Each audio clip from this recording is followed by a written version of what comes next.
صباح الخير، معك بشرى، كيف اقدر اساعدك؟ مرحبا. يا هلا. كل عام وانت بخير.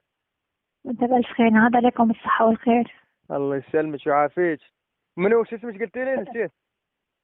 معك بشرى اساس، تفضل. اهلا وسهلا بيك يا. اهلا والله وسهلا. عندنا مشكلة والله انت. تفضل، شو المشكلة؟ المشكلة ضاع خطي. تمام، بدنا نوقف وداعي السرقة والضياع على الخط. لا هو ما ضاع بعيد اللي حاب. هو هو كان محطوط ورقة في التليفون، كنت اتوضع على القود وشط التليفون بالقود وراح طلعت وما لقيت بس التليفون، الخط رايح. هسه وقت ادق عليه يطلع مغلق. هلا سيد الكريم، حابب نوقف وداعي السرقة والضياع ونطلع شريحة بديلة عن اللي ضاعت؟ اريد خط، اريد هو نفسه، انا ما اريد اضيعه. نفس الرقم. طبعا، شو الرقم لو سمحت؟ هتزود زود حضرتك بالطريقة. ايوه سجلي عندك. تفضل. 09 تمام. 3 9. 3 9. طول بعد شوي خلينا نطلع بعدين. ماني حافظ.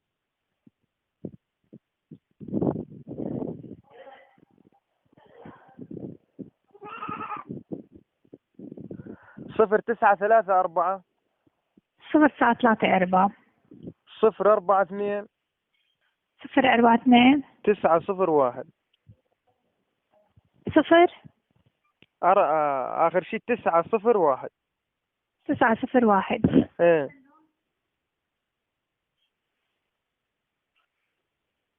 وين رحتي؟ شكرا جزيلا. هلا حاليا عم تابع الموضوع، بس هلا حاليا رح نرجع نعيد الرقم. 0 9 3 4. تمام. إيه.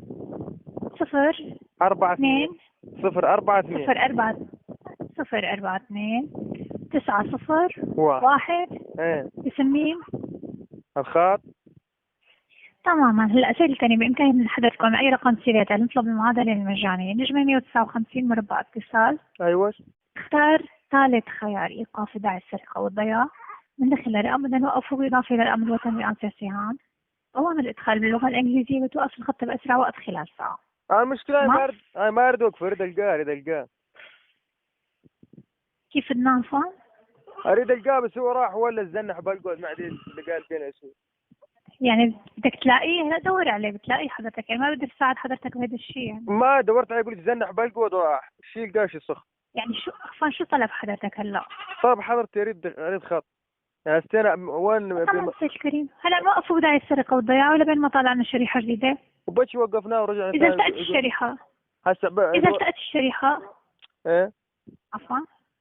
إذا هسه التقت الشريحة اسمع خلينا نسولف لك. تفضل. هسه اذا وقفته لا سمح الله ورحت تريد اسحبه ولقيت واحد ساحبه غيري، عاد المشكله بيه حسابات. لا ما بينسحب. الا بس هو لا سيد الكريم، هذا بداعي السرقة والضياع بضل اسم نفس الصاحب الخط. يعني هلا إذا التقت الشريحة الآن سهام تشرفنا على المركز الرئيسي باسحاب الهوية، بتم إعادة تفعيلها نفسها مجانا ضمن 24 ساعة بنفس الرقم والخدمات والرصيد في حال ما استخدم. حتى الرصيد يرجع. ايه اذا ما استخدم، اذا ما حدا لقاه واشتغل عليه. والله يعني خوش والله خوش، اهم شيء الرصيد، والله عاد بيه مشوار مليان. تمام. تمام. اذا ما التقيت بامكان الانسه سهام تشرفنا على اي مركز رئيسي او اي معتمد عندكم بالحاره ببيع خطوط. حضور الشخصي مع الهويه. ما عندنا ولا واحد معتمد يبيع خطوط، يكون انا الصاب. اعتذرت كثير. هلا هيدي هي الطريقه. حضور الشخصي مع الهويه، طلع شريحه جديده كلفتها 396 ليره، تدفع لهم 24 ساعه كمان بنفس الرقم الخطوط في حال الصفه. خلال فتره الايقاف المؤقت كل الخدمات الموجوده رح تجدد تلقائيا في حال عدم هسه وقت وقف الى حين اعاده تفعيل. هسه ايش قد احط كم رقم احطها؟ نجمه. ايوه. نجمة 159 مربع اتصال، يعني حتى إذا حدا لقاه ما يقدر يستخدمه أستاذ، لأنه أيوة. خطك مسؤوليتك. تمام؟ يعني إذا حدا لقاه ما يشتغل عنده. إيه ما بيشتغل عنده. لا. ايوه زين. أي سؤال ثاني؟ ايه عندي سؤال ثاني. تفضل. شو السؤال الثاني؟ عندي خط اخر شط عادر بالزفت، فعشان السيارات هسه مفعوس حطيته ما عليه يشتغل. كيف عفوا ما فهمت؟ شط مني عادر بالزفت، خط شريحه لقيت سريتين. ايه فعشان السيارات قاعد يعرج. دعسيت السيارة؟ ايه دعست السياره. نعنهافي. اي تمام. هلا شو المطلوب هلا؟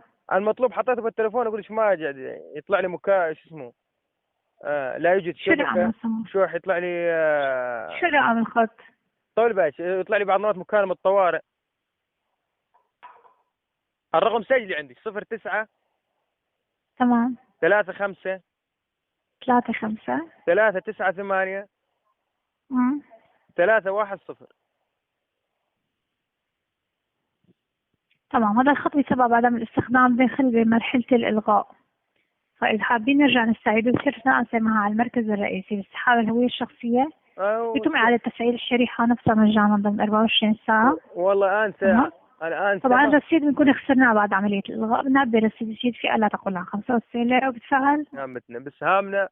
أستاذ الكريم لو سمحت، أستاذ الكريم هذه هي طريقة إعادة تفعيل الخط. في سؤال ثاني لو سمحت؟ ما أجي أسولف لك بأنسى ما قضيت.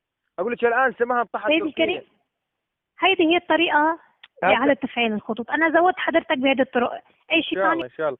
أقول لك الآن سماها انطحت تركيا مي هنا، أريد أسحب مثلا على هوية ثانية يمشي الحال. لا ما بيمشي الحال أستاذ، ليش؟ ما بيمشي الحال غير حضور الشخص الآن سماها مع هويته. عايز تعطينا مثلا نشتريه مشترى الرقم.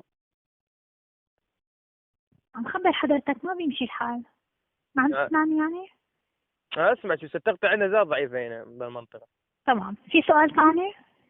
لا جزاك الله ألف خير ويعطيك العافية. ما قصرت. متشكر اتصالك يا